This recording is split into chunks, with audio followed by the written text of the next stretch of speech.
फिक्र मत कर गैरों को समझने की, खुद को समझने से खुदा मिल जाता है। जिंदगी के करीब इस कार्यक्रम में आज हम बात करेंगे स्ट्रेस एंड एंजाइटी मैनेजमेंट की।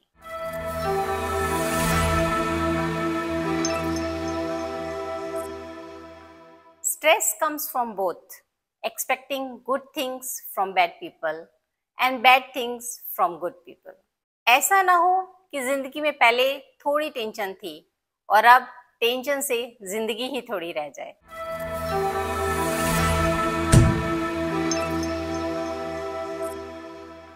जिंदगी के करीब इस कार्यक्रम में आप सबका बहुत बहुत स्वागत है।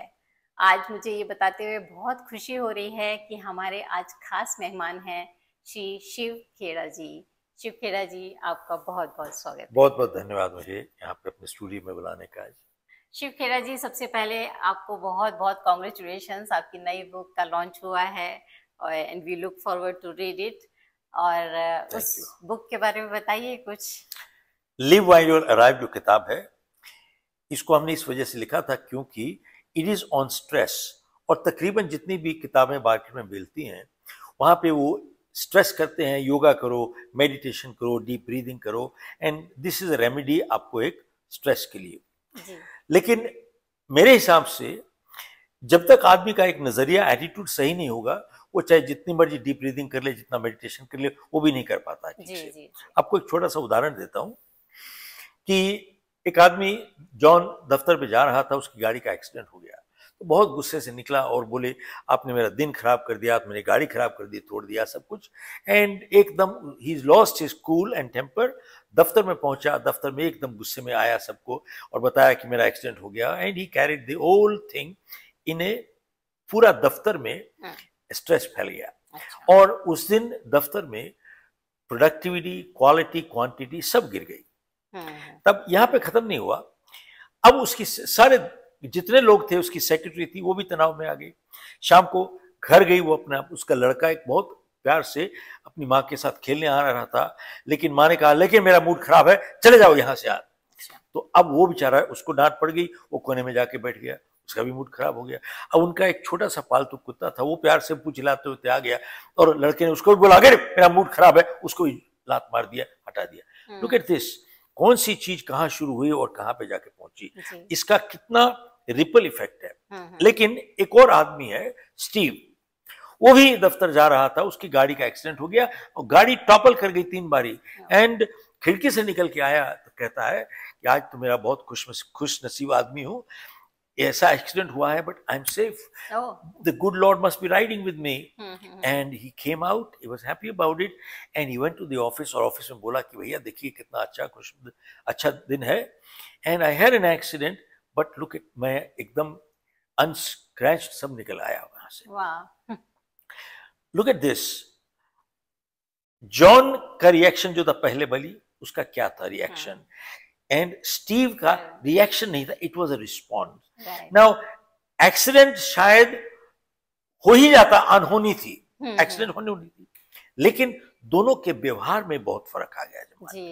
हु क्रिएटेड स्ट्रेस, एक आदमी ने तनाव लेके चला गया और कहां से कहां ले गया। दिस इज आवर एटीट्यूड, हमारा बिहेवियर है। इवेंट तो वही थी लेकिन बिहेवियर एकदम फर्क था इसमें। So this is our attitude.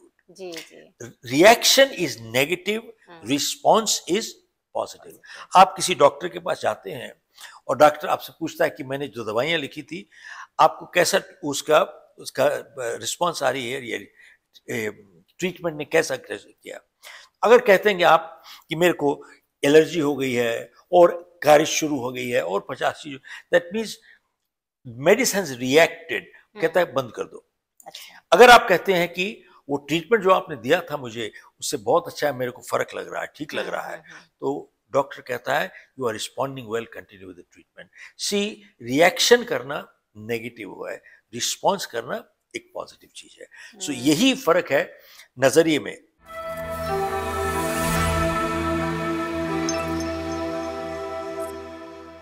एक और उदाहरण है, एक यंग कपल हनीमून के लिए मॉरिशस चले गए, 5 स्टार होटल में पहुंचे, 7 स्टार सर्विस थी, बहुत अच्छा था। लेकिन जब उन्होंने अपना बैग वगैरह रखा वहां पे, तो हस्बैंड ने देखा कि जो कमरा है is not facing C view, C view नहीं दिख रहा है वहां से। तो उसको बहुत गुस्सा आ गया, तो उसने फोन किया रिसेप्शनिस्ट को कि भाई हमको सी व्यू कमरा चाहिए। तो रिसेप्शनिस्ट ने बोला कि सर ऐसा है कि आपने जब बुकिंग किया था आपने स्पेशल रिक्वेस्ट नहीं किया था उसके लिए, तो इस वजह से नहीं दिया हमने। बोले आप कर दीजिए। बोले साहब होटल पूरा फुल है, मेरे पास एक कमरा भी खाली नहीं है, इसलिए नहीं कर पाएंगे। तो उसको और गुस्सा चढ़ गया उस आदमी को। उसने बोला जनरल मैनेजर को बुलाओ। जनरल मैनेजर को भी यही बोला, उसने भी यही माफी मांगी और बोला कि साहब आपने रिक्वेस्ट नहीं किया था और अब कमरा सभी फुल है, हम नहीं दे पाएंगे आपको। तो एनीवे इतने में उसकी वाइफ ने बोला कि अपने हस्बैंड को कि देखिए हमारा आना यहाँ पे सी view was not the purpose, हमारा पर्पस था इकट्ठे रहना, तो व्हाट्स द बिग डील। अब आदमी इतना अनरीजनेबल था, वो अपनी बीवी को भी डांटने लगा कि अरे मेरी बात समझने की बजाय तुम भी होटल वालों की साइड ले रही हो। अब देखिए उन्होंने 5 दिन के लिए वेकेशन के लिए गए थे, आपस में बात नहीं करी, खाना नहीं खाया, कोई साइट सीइंग नहीं करी, जो एक मेमोरेबल वेकेशन होनी थी, हाँ। और वो आज एक नाइटमेयर बन गई जी। अब छोटी सी बात बताइए, क्या ये उचित था? वॉज इट राइट जो उन्होंने किया? क्या अवॉइडेबल था?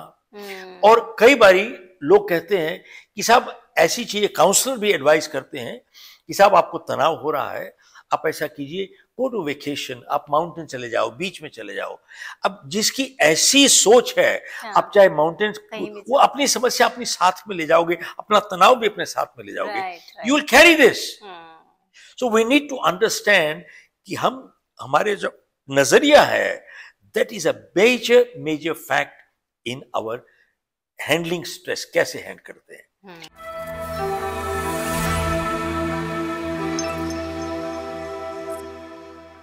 एक और उदाहरण देता हूं आपको। एक आदमी एक साधु स्पिरिचुअल मास्टर के पास गए और बोले कि मेरा बॉस जो है बहुत खड़ूस आदमी है, मैं बहुत काम करता हूं, पैसे कम मिलते हैं, मैं तो तंग आ गया अपने काम से, तो बोलिए कोई आशीर्वाद दीजिए सर कि क्या करूं मैं। तो साधु ने बोला कि भैया आप काम है आपका, परेशान हो, बॉस खराब है, तो दिक्कत है आपको, काम से दिक्कत है, तो आप इसका समाधान चाहते हो, तो बोले मैं कौन सी ब्लेसिंग दूं, ये कहूं कि आपको नौकरी से निकाल दिया जाए वही अच्छा रहेगा? बोले ना ना ना, वो तो और खराब हो जाएगा। तो फिर उसने, स्पिरिचुअल आदमी ने कहा कि देखिए यू हैव अ जॉब, आपको समस्या है, you have no job, you have a bigger problem. Now see problem है कहां पर, जॉब में या हाथ में? Understand where is the problem. वो कहता है कि सारा फर्क है मैनेजमेंट में और मिसमैनेजमेंट में। मैनेज करोगे प्रॉफिटेबल होगा, मिसमैनेजमेंट करोगे घाटा होगा। देखिए manage time it's profitable, mismanage time loss. Manage finance profitable, mismanage finance loss. Manage health profitable, mismanage health loss. Manage relationship profitable, mismanage relationship loss. इतनी सी बात समझ में आनी चाहिए आपको। Anything mismanaged is causing problem. तो रिलेशनशिप को बचाने के लिए एक कीवर्ड क्या है? पहले let me complete the stress part. अब देखिए ये मैं एक गिलास, ये मग पकड़ता हूं, तो कितना वजन है इस मग का? मे बी 100 ग्राम्स, इससे ज्यादा तो नहीं है। तो मैं अगर ऐसे पकड़ के रखता हूं 1-2 मिनट तो कोई बड़ी बात नहीं है, लेकिन अगर आप मुझे कहें कि इसको 1 घंटा पकड़ के रखो ऐसे ही, तो मेरा बाजू दुखने लगेगी। 2 घंटे करूं तो मेरे को यहाँ पर स्टिफनेस हो जाएगी, क्रैम्प्स आने हो जाएंगे। और 3 घंटे अगर पकड़ के रखूं तो शायद मैं खुद ही गिर जाऊं, और ये तो गिर ही जाएगा। लेकिन देखिए कि 1 मिनट से और 3 घंटे तक इस मग का वजन कुछ फर्क नहीं पड़ा जी। अब यही एक चीज होती है तनाव में। जब मैंने पहले 1-2 मिनट के लिए पकड़ा था तो कोई प्रॉब्लम नहीं थी, 3 घंटे के लिए पकड़ा तो समस्या आ गई। उसी तरीके से तनाव हमारे को थोड़ी देर रहता है तो हम सब तनाव को बर्दाश्त कर सकते हैं और समस्या को ओवरकम कर सकते हैं, पावर एंड। बट स्ट्रेस जो है, we can all manage stress. We call what we cannot handle is chronic stress। जब स्ट्रेस क्रॉनिक बन जाता है तब हमें तोड़ देता है साहब, देन हम टूट जाते हैं। तो that is the difference between stress and chronic stress. जब stress becomes a way of life then we cannot handle it. That is a major problem. So बात ये है, हर स्ट्रेस जो होता है is not bad. बहुत सा स्ट्रेस जो होता है वही एक परफॉर्म करता है. जो एथलीट जाता है ओलंपिक में कंपटीशन से पहले, क्या स्ट्रेस होता है? बहुत स्ट्रेस होता है. एक पब्लिक स्पीकर जब एड्रेस कर रहा होता है गैदरिंग्स में, क्या उसको स्ट्रेस होता है? बहुत स्ट्रेस होता है. अगर स्ट्रेस ना हो तो वो परफॉर्म नहीं कर पाएंगे. सो स्ट्रेस ही उन्हें परफॉर्म करने के लिए स्ट्रांग बनाता है.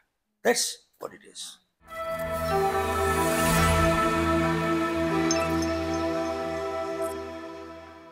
जल्दी ही फिर से मिलेंगे. शिव खेड़ा जी से बहुत सारी बातें करनी हैं. तब तक स्वस्थ रहिए, व्यस्त रहिए और शेयर करते रहिए.